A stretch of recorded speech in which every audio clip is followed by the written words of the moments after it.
Philippe Roch, bonjour. Bonjour. On a beaucoup parlé d'écologie cette semaine, projet de Barack Obama, l'écologie invoquée à Davos, notamment par M. Merz. On va parler de ça, on va parler de vous, de votre parcours. Vous êtes resté monsieur environnement pour beaucoup de gens, même si vous n'êtes plus aux affaires. Effectivement, oui. Je suis très heureux que ce message continue de passer, puis que je puisse continuer à contribuer à faire progresser la pensée et l'action environnementale. Souvent, le public ignore le nom de votre successeur. Ça, oui, c'est bien possible. Ça vous flatte, évidemment. On peut, oui, peut-être bien que ça me flatte, mais c'est qu'il a adopté une autre manière de travailler que je respecte totalement. C'est-à-dire qu'il se tait, c'est ça que vous voulez dire? Oui, c'est qu'il utilise, je pense qu'il travaille beaucoup à l'intérieur. L'Office continue de travailler, ça je le sais par les anciens collaborateurs avec lesquels j'ai encore des contacts. Mais manifestement, il utilise beaucoup moins le message public. Est-ce que c'est une volonté de M. Leuenberg? Est-ce que c'est sa propre volonté? Ça, je ne peux pas le dire. Quel enfer pour lui, on se met à sa place, d'avoir un M. Roch qui est là, omniprésent dans les médias, qui vient, qui dissert du loup, de l'environnement, etc., alors qu'il n'est plus aux affaires, on n'avait plus aucun mandat officiel. Non, mais en principe, je ne me mêle pas de ses propres affaires. Je n'ai jamais porté de critique. Oui, je suis sur le même terrain. Mais je veux dire, je ne juge pas la manière de faire les choses. Et puis, finalement, je serais très heureux de le voir plus souvent et aussi sur le terrain public, parce que je pense que l'écologie a besoin d'information, d'action, de présence aussi, même de l'administration. Vous allez avoir 60 ans. C'est pas frustrant, la retraite? Maintenant, vous l'avez expérimenté depuis combien d'années? Si je suis pas vraiment à la retraite et je n'aurai jamais de retraite, puisque d'abord, j'ai pas de caisse de pension. Donc c'est déjà un facteur. J'aurai mon AVS à 65 ans. Je suis un fan de l'AVS. J'aime pas le deuxième pilier, mais j'aime beaucoup l'AVS. Donc j'ai encore 5 ans avant de la recevoir, ce qui fait que je suis toujours actif et très actif. Vous étiez au journal cette semaine, vous avez lâché une méchanceté, vous savez parfois lâcher des choses très, très dures. Disant, aux États-Unis, ils ont maintenant cette révolution écologique, en tout cas en projet, on va en reparler. Ils ont un président très charismatique. En Suisse, on n'a pas de grand meneur écologique. Effectivement, ça tient d'abord déjà au système. Bien sûr, on n'a pas de président qui ait les compétences du président américain et le rôle qu'il a joué, ça faut le reconnaître. Mais malgré ça, c'est vrai qu'on n'a pas de leader écologique politique dans ce pays. Il y a quelques personnalités qui ressortent un peu du lot, mais un vrai leader qui serait capable de proposer vraiment des plans d'action, des régimes, il n'y a pas vraiment. La vacherie, elle va à qui? Monsieur Leuenberger? Elle va déjà au système, mais bien sûr que M. Leuenberg pourrait jouer, enfin le ministre de l'Environnement, le conseiller fédéral responsable de l'environnement, c'est la personne la mieux placée pour jouer ce rôle, et manifestement lui ne le joue pas, il le joue sur certains thèmes, celui du climat d'une manière un peu générale, mais pas d'une manière générale pour une politique écologique intégrée dans la politique économique, dans toutes les autres politiques. Vous avez gardé une dent contre lui, hein? Elle a plutôt poussé depuis que je suis parti, parce que j'ai eu des difficultés de contact avec lui, c'est vrai, mais c'est quelqu'un que j'ai toujours respecté, je respecte surtout aussi la fonction. Mais avec la distance, je me suis rendu compte qu'on a quand même manqué un certain nombre d'occasions à cause de son manque d'engagement et le manque de continuité dans l'engagement et de vision, je dirais aussi, de sa part. Si on prend les choses en termes positifs, il faut des figures écologiques. Alors vous en avez été une aux affaires, vous continuez à l'être maintenant. Qui d'autre vous regardez comme, je sais pas, Bertrand Piccard pour vous? Oui. Et puis il le devient, je dirais, parce qu'à l'origine, Bertrand Piccard était plutôt un aventurier, mais à travers ses expériences, il est devenu un militant écologiste, en tout cas dans le domaine de l'énergie, et fait ça très bien. Il a aussi un langage parfois assez piquant, et j'aime beaucoup le fait qu'il s'exprime aujourd'hui plus librement vis-à-vis aussi de la politique. Donc c'est quelqu'un qui joue un rôle tout à fait intéressant. Et bien sûr, Franz Weber, qui est toujours là, aux affaires. Ça, c'est le père, j'imagine. Oui, c'est le père, c'est quelqu'un que j'admire beaucoup et que j'aime de plus en plus. Même, d'ailleurs, il me téléphone souvent, Franz, comme ça, pour rien, juste pour prendre le contact. Et c'est vraiment quelqu'un que j'admire beaucoup parce qu'il a une pureté d'engagement magnifique. Et puis, il a raison sur tous les plans, sur toutes les affaires qu'il a menées. Qui d'autre? Je sais pas, José Bové, ça, pour vous, vous êtes plus sceptique? Alors, José Bové, je suis plus sceptique parce que je vois chez lui beaucoup d'engagement politique de gauche, qui n'est pas forcément mon option. Alors, oui, sur les OGM, il a raison. Ça, je le soutiens tout à fait. Oui, pour la défense des petits paysans, il a entièrement raison. Le reste de son action politique, je me sens moins proche, évidemment. Philippe Roch, je disais à la retraite, en réalité, la vraie césure, ça a été votre tumeur, tumeur au cerveau, qui a beaucoup frappé, parce que vous en avez parlé de manière très libre, c'était en mai 2007, donc ça fait maintenant... vous avez le sentiment d'être un survivant après ça? Oui, quelque part, bien sûr, puisque j'étais prêt à mourir, j'étais prêt à revenir gaga. Je ne suis pas plus qu'avant, donc j'ai beaucoup de chance. Et oui, c'est un miracle, enfin c'est le génie, l'habileté de mes chirurgiens, la chance que j'ai eue que ce soit une tumeur qu'on puisse enlever facilement. J'ai eu beaucoup de chance, oui, dans cette épreuve. Avec le recul, qu'est-ce qui change vraiment? Parce que souvent, juste après un événement comme ça, on dit « Ah, je vais économiser mon temps différemment, etc. » Puis La vie reprend, j'imagine. Hein. Alors, je pense que j'étais déjà prêt avant, parce que tout ce que je fais aujourd'hui, c'est ce que je voulais faire. C'est la raison pour laquelle j'ai quitté mes fonctions à Berne, mais j'ai peut-être mis du temps à m'y mettre, parce que j'avais beaucoup de mandats, beaucoup d'engagements internationaux, j'étais beaucoup demandé un peu partout. Et c'est vrai que cette maladie, je me suis dit, maintenant, il faut faire vraiment ce que j'ai décidé de faire. Donc ça n'a pas changé l'orientation, mais j'ai pris la décision encore plus forte de me consacrer à la réflexion, à l'écriture, et puis je continue d'être actif par des conseils que je donne ici ou là. Ça veut dire quoi? Il y a des choses dont vous refusez en vous disant non, là j'ai failli mourir il y a quelques mois, le temps est trop précieux. Oui, mais c'est pas que j'ai refusé des choses inintéressantes. On me propose des choses tout à fait intéressantes, mais je me suis rendu compte que si je continue à prendre des mandats pour l'ONU, pour l'université ou d'autres, eh bien, j'ai pas le temps. J'ai plus le temps d'écrire parce qu'il me faut du temps, il me faut de la paix intérieure aussi. C'est un autre métier, évidemment, celui d'écrivain. Donc, c'est une discipline que je m'impose avec regret parce qu'il y a beaucoup de choses que j'aurais aimé faire encore. Philippe Roch, on en reparlera dans un instant, mais parlons un peu de l'actualité de la semaine. Hein, je l'évoquais au début, Obama, Davos, on a beaucoup parlé d'écologie. Peut-être d'abord les États-Unis, parce que ça a été parmi les premières mesures spectaculaires de Barack Obama, une sorte de projet vert. Il y a vraiment quelque chose d'intéressant. Oui, tout à fait. Je pense qu'il a déjà annoncé au cours de sa campagne qu'il voulait prendre des mesures tout à fait importantes en matière d'environnement. Et il a réussi en quelques jours à déjà signer des choses, c'est-à-dire monter, non seulement je l'ai dit, mais je le fais. Ce qui est plus important que ces 2 ou 3 mesures qu'il a pu prendre en quelques jours, c'est l'esprit qu'il met là-dedans. C'est qu'il a une volonté. J'ai beaucoup aimé son expression, we will harness the sun and the wind. On va dompter le soleil et le vent. C'est magnifique ce passage de son discours. Et il va le faire. Et il va le faire parce qu'il sait aussi que c'est intelligent économiquement, que c'est intelligent socialement. Donc voilà quelqu'un qui n'a pas une rupture entre l'environnement, l'écologie et le reste de la société, comme l'avait son prédécesseur. Vous êtes un témoin de premier ordre parce que vous avez connu les anciens, l'administration Bush, vous avez traité avec eux, hein, oui, c'était dur à cuire. Wow, ils étaient terribles. Et alors ce qui était pénible avec eux, j'ai vu le changement encore, j'avais encore l'administration Clinton avant, mais c'est qu'ils avaient vraiment des instructions de Washington et très très peu de disponibilité pour discuter. Alors j'ai eu des relations très amicales avec beaucoup d'entre eux, personnellement, mais sur le plan de la politique, c'était très très difficile de les faire avancer et parfois nous avons même été conflictuels. Mais un des moments les plus forts que j'ai vécu, c'était à Marrakech. Nous étions en train de mettre en forme, au fond, les accords de Kyoto pour leur mise en œuvre. Et j'ai été chargé par la conférence de négocier le texte final avec les partenaires qui étaient les plus difficiles. J'ai passé toute une nuit à faire ça et je me suis trouvé pendant 2 heures en face des Américains à négocier des mots en voyant que leur seule préoccupation du moment, c'était d'éviter qu'on puisse les accuser d'avoir cédé à Kyoto. La hiérarchie les engueule, avec la hiérarchie les engueule. Alors, d'ailleurs, on s'est quitté en très bons termes. J'ai réussi finalement à faire adopter ce texte par l'Assemblée générale de la conférence. La hiérarchie, justement, est-ce qu'elle peut changer? Les guignols de l'info sur Canal+, Obama comme un doux rêveur, puis autour il y a les commandants Sylvestre, hein, la vieille garde administrative qui est plus réaliste. Il ne va pas buter sur la réalité. Ça peut arriver, c'est ce qu'on reproche souvent à nos conseillers fédéraux, c'est qu'ils arrivent et puis que l'administration continue à faire la même chose. Bon, chez eux, il y a le système des dépouilles, on change un peu tout le monde. Mais... Il y a pas mal de niveaux, disons, de hiérarchie qui changent. Et puis Obama, ce qui est magnifique, je dis, c'est nouveau président dans le monde, sauf en Suisse, on pratique ça comme assez souvent, c'est qu'il compose une équipe multiple, c'est qu'il accepte aussi les bons de l'ancienne équipe. Et ça, c'est un très bon signe, n'est-ce pas, de paix et de volonté de travailler ensemble. Donc je pense qu'il va vraiment changer les choses et je le vois vraiment travailler en équipe. C'est quelqu'un qui a la personnalité pour ça. Le lobby militaro-industriel américain, c'est énorme. Hein. Ils avaient cette obsession du pétrole, en bien ou en mal. Il y a eu du génie dans l'utilisation du pétrole aussi.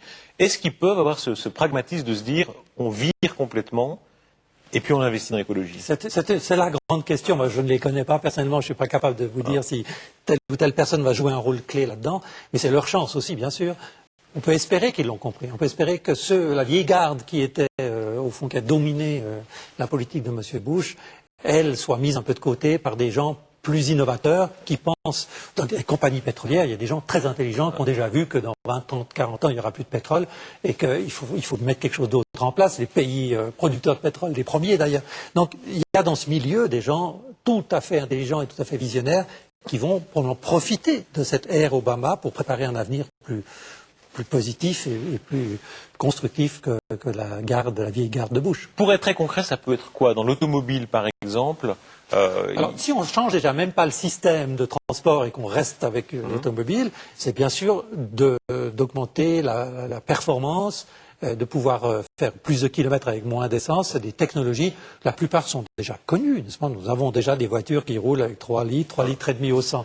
Les véhicules hybrides, certains disent, voilà, les Américains, cette fois, ils ont compris que ça, c'est une des perspectives.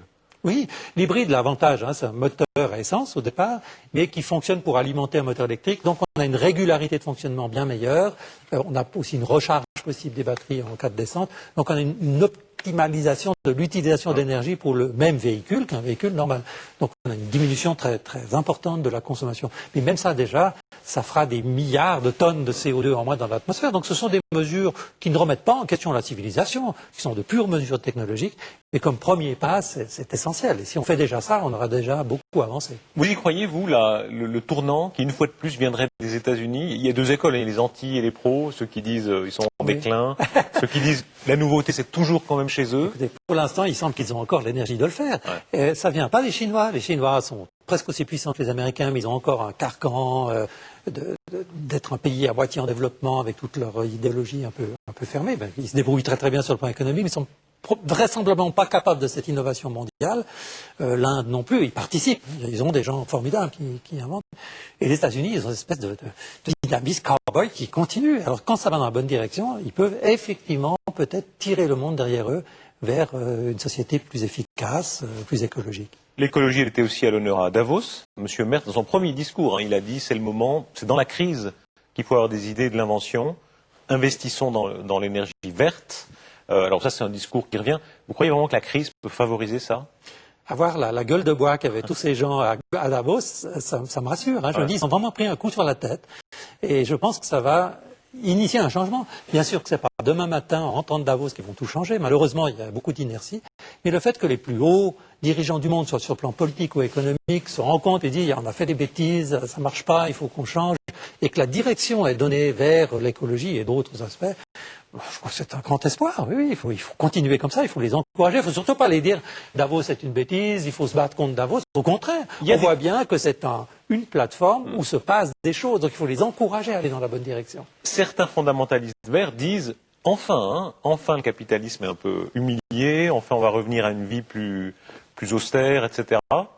Alors ça, ce sera la deuxième étape, à mon avis, c'est de retrouver des objectifs de société qui soient autres que la course au fric. Parce que ça a été ça. Et ce qui est malheureux, c'est que ce n'est pas seulement quelques banquiers qui ont fait ça, mais c'est toute la société. Si vous regardez les discours de nos dirigeants, et encore maintenant d'ailleurs, même si on met une petite dose d'écologie, c'est quand même toujours la croissance, le profit, la compétition économique. Je veux dire, c'est pas moral, c'est totalement immoral. Et quand moral, mais est-ce que c'est pas l'esprit du système? C'est une fuite en avant. Oui, d'une certaine manière. Je ne sais pas si c'est lié au capitalisme, parce que l'idée du capital, la nature, elle travaille aussi sur le capital. Mais c'est ce capitalisme industriel basé sur une idéologie de la croissance qui fait que c'est une fuite en avant. Il y avait un très bon économiste, il y a beaucoup d'économistes au XVIIIe siècle qui ont créé un peu les bases du libéralisme. Et un d'eux, John Stuart Mill, qui était aussi un libéral, a déjà dit à cette époque, attention à la croissance. Il faut une croissance pour les plus pauvres, pour les gens qui sont en retard. Mais le but de la société doit être une stabilisation, une harmonie. Et finalement, avec un capital stable, une population stable, on peut faire beaucoup de choses pour augmenter l'intelligence, la connaissance, etc. Mais matériellement, on n'a pas besoin de tout le temps de croissance. Un paysan, l'agriculteur fait d'énormes progrès. Donc quand on dit aujourd'hui, quand on dit on est au bord de la récession ou juste un peu en dessous, croissance zéro, ça vous fait pas peur, vous, apparemment? Ah non, ça me réjouit beaucoup. Ça m'ennuie beaucoup pour les gens qui sont au chômage, pour les gens qui ont des problèmes. Ça, je ne suis pas du tout insensible au drame personnel. Mais globalement, heureusement qu'on arrête de croître. On ne peut pas croître, globalement j'entends, indéfiniment, dans un monde qui lui est fini. Alors qu'est-ce qui peut croître? Par exemple, prenons l'exemple des déchets. Il faudrait décroître la quantité de déchets produits, mais croître dans le recyclage. Il y a beaucoup d'éléments comme ça où il faut une décroissance quantitative, mais une croissance qualitative, etc. Et dans tous les domaines, on peut voir cette balance. Et au fond, le but de la société, ça devrait être une harmonie dynamique entre toujours deux termes fameux yin et yang des Chinois, n'est-ce pas? Aujourd'hui, on a une vision linéaire de la société. On veut croître, toujours plus, sans voir qu'on va dans le mur, forcément, à un moment ou à un autre. C'est pas logique, ça tient pas à la route. Vous êtes très demandé, Philippe Roch, hein, pour ce type de discours. Vous êtes invité dans beaucoup de vous êtes même un peu gourouisé aujourd'hui. Hein. Il y a beaucoup de gens, surtout depuis que vous avez eu un discours un peu mystique. Ça a frappé beaucoup quand vous avez dit que vous parliez aux armes, par exemple. Oui, on s'est fichu un peu de votre fiole pour dire des choses. Ah, mais oui, il y a beaucoup de gens qui se moquent de moi. Ouais. Hein. Et en même temps, pour certains, assumer un discours un peu mystique, ça touche. Oui, je pense que, j'espère ne jamais devenir un gourou, je ne suis pas un gourou, mais d'avoir une certaine, disons, capacité de communiquer, ça, je trouve très important. Et moi, je crois aussi que la vision de la société matérialiste que l'on a et qu'on doit avoir, si elle est liée à une vision spirituelle, les choses iront beaucoup mieux. Et c'est d'ailleurs le travail que je fais actuellement sur le plan philosophique, c'est de rechercher qu'est-ce qui s'est cassé dans l'humanité pour que d'une société qui a toujours intégré la nature, les valeurs spirituelles au cours des siècles, on ait tout d'un coup cette cassure et on a tourné au pur matérialisme, essentiellement au XIXe siècle, hein, suite aux Lumières, mais société industrielle, positiviste, dans laquelle on est toujours malgré tout. Et on a vu plus que des objectifs matériels et on a complètement perdu le côté sacré, le côté spirituel. Et je pense que ça, c'est la raison fondamentale de la dégradation, notamment écologique, de notre monde. Si on remonte aux origines chez vous, ça vient d'où? C'est toute une vie consacrée à l'environnement, à l'écologie, une carrière aussi. Mais au départ, c'est quoi le... C'est des ruptures d'enfants. C'est-à-dire que j'ai eu la chance de vivre dans un grand jardin quand j'étais tout petit. Et déjà là, j'allais parler aux arbres. Déjà là, j'allais observer les animaux. J'ai beaucoup travaillé dans mon jardin. Et c'était un peu mon confident. Et très très tôt, on peut presque dire que c'était inné au fond, j'ai eu ce contact affectif avec la nature. Et ensuite, j'ai vu cette nature se dégrader autour de moi. Ça veut dire quoi? Vous avez quel âge là, quand vous avez ce contact? 5 ans, 6 ans. Ouais. Parce que, vous voyez, le village dans lequel je vivais, qui est devenu une ville, eh ben, c'est fin des années 50 que les grandes destructions, enfin les grandes transformations ont commencé. Et là, j'avais 8 ans, 9 ans. Hein. Et il y a quoi? Il y a un animal précis, un arbre précis, ou vraiment vous... Alors les arbres, je peux tous vous les donner. J'en ai en tout cas une centaine dans le monde qui sont mes confidents. Ah, vous les connaissez personnellement? Je les connais personnellement. Ouais. Et récemment, je suis allé, il y a une année ou deux, je suis allé dans mon jardin, qui est devenu quelque chose, il y a toujours un peu de verdure là, et quelques arbres qui sont encore là, et notamment des arbres que j'ai plantés moi-même, qui sont encore là. Et je t'ai leur parlé, et c'était magnifique ce moment. C'était vraiment un grand moment de Mais ça veut dire quoi? Très bon, vous savez que certains se disent, très précisément, vous pensez qu'ils comprennent ce que vous leur dites? Alors, précisément, parler, c'est bien pas avec des mots, hein, je veux dire, on peut parler avec des mots, parce que moi... Mais d'où vient ce contact? C'est que, finalement, il y a un élan créateur dans l'univers. Et il y a une vraie communication, vous pensez? Il y a une vraie communication, parce qu'on fait partie de la même substance. D'ailleurs, les scientifiques, qui vont très très loin maintenant dans la description de tout l'état, qu'est-ce qu'ils ont découvert? Que tout le vivant est fait des mêmes bases ADN, que toute la matière est faite des mêmes particules. Donc on a vraiment une origine commune, un élan commun, on a des parallélismes, et forcément on a quelque chose de commun, donc on a quelque chose on peut se comprendre. On voyait il y a quelques années ces gens qui faisaient des expériences de musique, par exemple, à côté des plantes. Hein. Oui. D'imaginer si les plantes réagissent. Ça, c'est des choses, vous imaginez qu'il y a quelque chose derrière ça?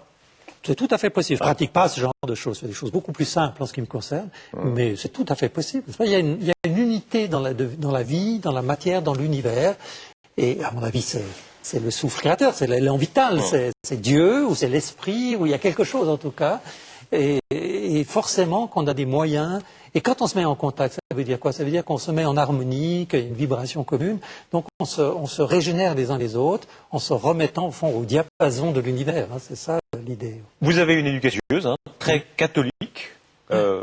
C'était quoi? C'était le catholicisme fondamental, à l'église tous les dimanches, et souvent plusieurs fois. Le catéchisme, très important, on apprenait par cœur son catéchisme. C'était servant de messe. Puis c'était dans ma famille très fort, mon père était très engagé religieusement, il a été administrateur du courrier, il était très engagé, il avait été aussi très généreux avec l'église. Et nous avions souvent des prêtres à la maison, l'évêque même, etc. Donc j'ai des souvenirs extraordinaires de tout ça. Par rapport aux critères d'aujourd'hui, intégriste, hein, c'était Oui, intégral, disons. C'était pas intégriste au sens militant Oui. intégriste, parce que mon père était très fidèle à Rome, etc. Mais vous me disiez, par exemple, les protestants, pour vous, pour votre famille, c'était... Ah oui, on des avait frères des égarés. familles protestantes qui vivaient près de chez nous, Hein. avec lesquelles on entretenait des bonnes relations. Et pour nous, c'était des gens qui allaient en enfer. C'était vraiment triste de voir ces amis protestants, parce qu'ils n'avaient pas choisi ou bénéficié du bon chemin. Hein. Est-ce que vous avez retrouvé tout ça, ou est-ce que c'est revenu d'une manière ou d'une autre quand vous avez failli mourir, quand le cancer s'est déclaré? Vous avez 15 jours, je crois. Oui, entre le malaise que j'ai eu et puis l'opération. Pas tellement, parce que dans cette courte période, j'ai réglé mes affaires. J'ai voulu transmettre à mes enfants quelque chose qui soit en ordre, des impôts déclarés, etc.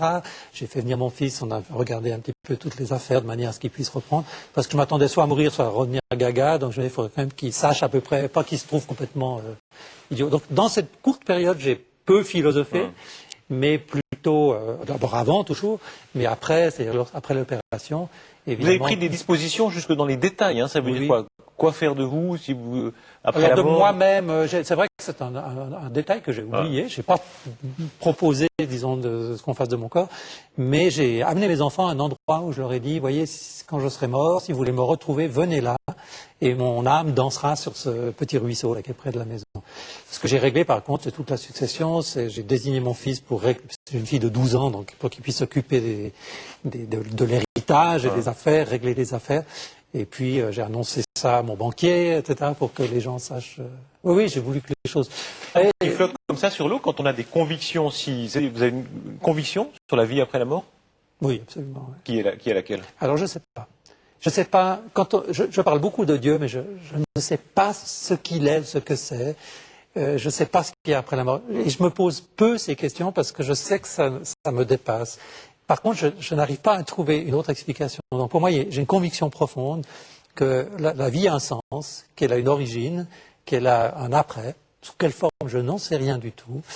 Mais bon, je le dirais d'une manière simple, on retourne à Dieu et on aura apporté notre petit bagage, le petit bagage de notre vie avec nous. Ça m'intéresse pas trop parce que je sais que je peux pas répondre. Hein. De savoir si on va ressusciter sous forme de humain, ça m'étonnerait beaucoup, ça évidemment. Mais qu'il y ait un suivi, oui, je vois pas tellement le sens de tout ça s'il n'y a pas une suite. La tumeur au cerveau, c'est très impressionnant. Ça touche vraiment le réveil. On imagine, c'est un moment. Oui.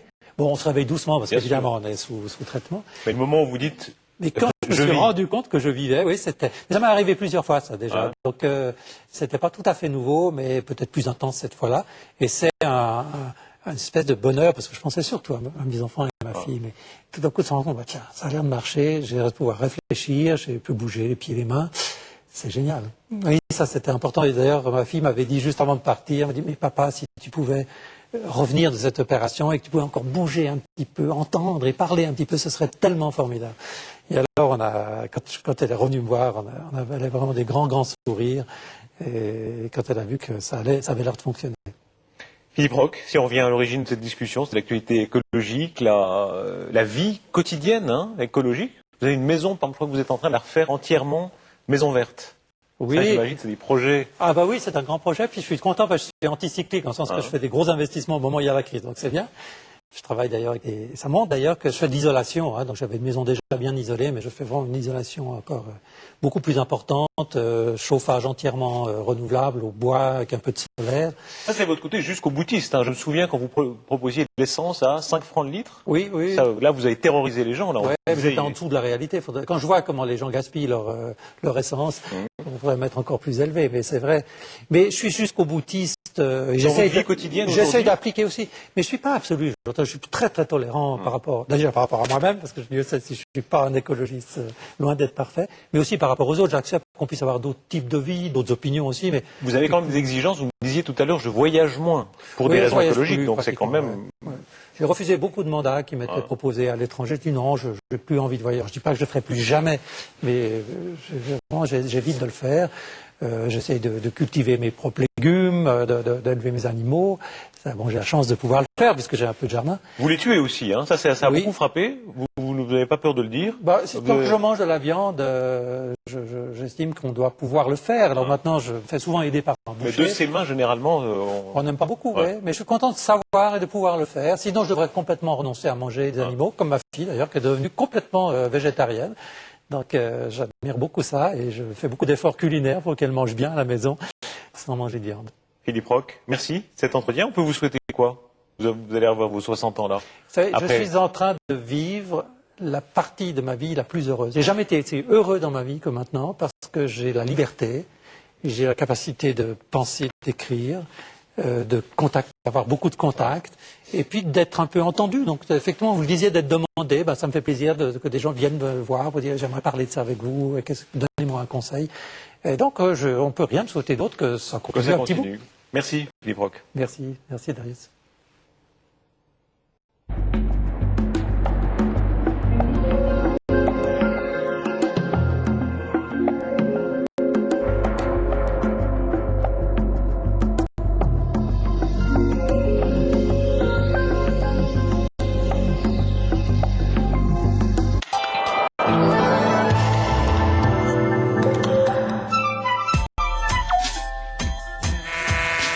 Une pseudo-voyante, des escrocs sur Internet, des voyages prétendument offerts, un annuaire téléphonique exorbitant. Pour les gens sans scrupules, tous les moyens sont bons pour essayer de vous plumer. Et les victimes dans tout ça, elles n'ont souvent que leurs yeux pour pleurer. Alors mieux vaut prévenir, les arnaqueurs profitent souvent des lacunes de la loi. Spécial arnaque, c'est mardi prochain pour que vous ne tombiez pas dans le panneau.